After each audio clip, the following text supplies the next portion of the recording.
这应该是史上最强烈的家庭暴力吧？真相在最后的视频，夫妻两个人开枪互射，先是枪战，然后是冷兵器，最后是肉搏。妻子揍丈夫，丈夫打妻子，终于两个人都精疲力尽了，然后都拿起枪，瞄准着对方。原来这个美艳不可方物的女人是一个顶级的女杀手，她扮成一个应招女郎，干净利落地干掉目标。外面的保镖发现异常，准备砸门冲进来时候，女人从包里掏出铁环挂到墙上，不慌不忙地跳下阳台，顺着绳索滑下28层大楼，稳稳落在地面，打车回家。画面一转，一个男人伪装成赌客进入地下赌场，在目标出现的那一刻，直接射杀了对方和在场的所有人。就这样，男主约翰和女主珍妮两个人从相识到慢慢坠入爱河，最后结婚。只不过他们谁都没向对方透露自己是杀手的真实身份。结婚几年，居然谁都没有发现对方。可是已婚后的生活却变得越来越枯燥，他们就像普通夫妻一样，也开始相互看对方不顺眼。你讨厌我的穿着，我否定你的审美，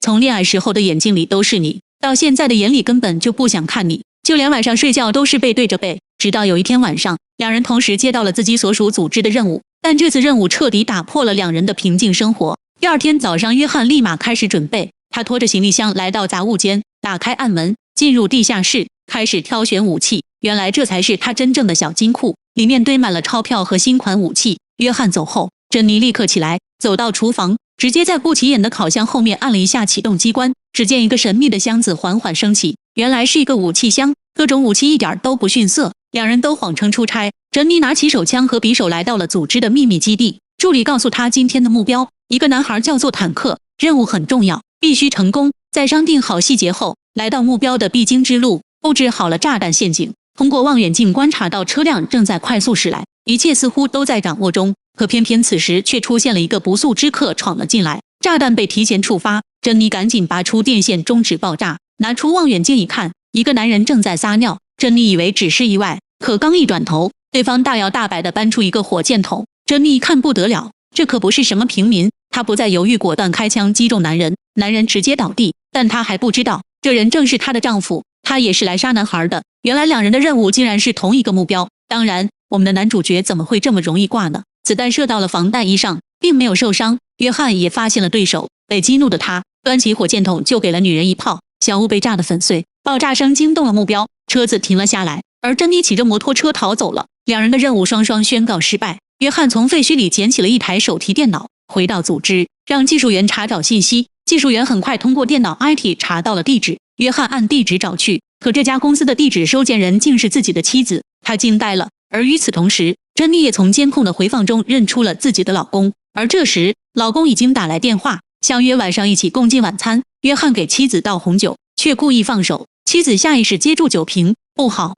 反应太快，完蛋要暴露了。珍妮还想补救，但已经藏不住了。男人的第一反应是冲回屋里拿出一把枪，但没想到妻子已经开车跑了。没想到结婚相爱6年，对方竟是敌对组织的杀手。珍妮很伤心，约翰赶紧去追，他想对老婆珍妮坦白，可在情急之下突然被绊倒了，一不小心擦枪走火，子弹差点打中了老婆。珍妮勃然大怒，她没想到约翰真的敢朝自己开枪。男人不停地解释，可老婆毫不犹豫地一脚油门踩到底，把他撞得人仰马翻。男人还不死心，打破车窗翻进来，女人吓得直接跳了车，车子也飞了出去。就这样，误会越来越大。回到基地，珍妮愁眉苦脸，约翰也彻夜无眠，两人都在考虑这份爱情是否还能再继续。第二天，珍妮来到家里，搬走了所有的东西。不过等男人回到家，发现自己视若珍宝的武器库被清空了，他生气极了，直接来到珍妮的办公室找她。而基地成员启动机关，往对面大楼上架起铁索，整个团队成员1分钟之内成功撤退。等男人破窗而入时，他只回头一笑，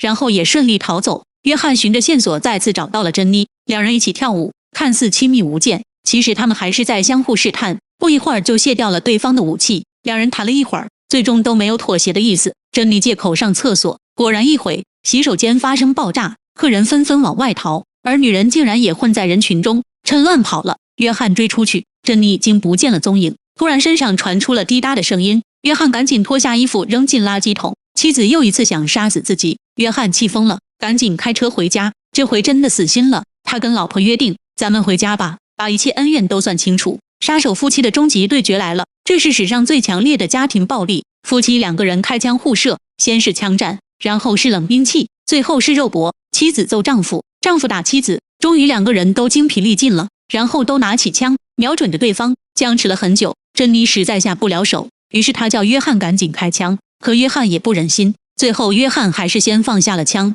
在这一刻，他们终于认识到，尽管婚姻有很多问题，但他们还是相爱的。于是，两人抛弃了杀手组织的原则，夫妻重归于好。这一刻仿佛又回到了相恋的时候，一顿缠绵，把自己所有的秘密都吐露了出来，一直聊到了清晨。可是他们的上级不允许两个敌对组织的杀手成为夫妻。一颗炸弹被扔进了地下室，两人只好冲出去，门外早就等着一众杀手，还没等他们交手，炸弹爆炸，别墅被炸得支离破碎。两人开车迅速撤离，而杀手也追了上来，夫妻开始并肩作战。结果了这些杀手，夫妻两人做出了一个重大决定，要向组织反抗，用实力向公司表明在一起的决心。他们来到了组织基地，夫妻两人同心协力，并肩作战，最终干掉了所有杀手。而夫妻两人的感情并没有因为敌对关系而放弃，而是经过生死考验，感情进一步升温，变得更加坚不可摧。这部电影《史密斯夫妇》，我觉得导演是借助真枪实弹的战争来反映那些婚姻里看不见的硝烟。比如这段在他们打得不可开交时候，邻居过来敲门，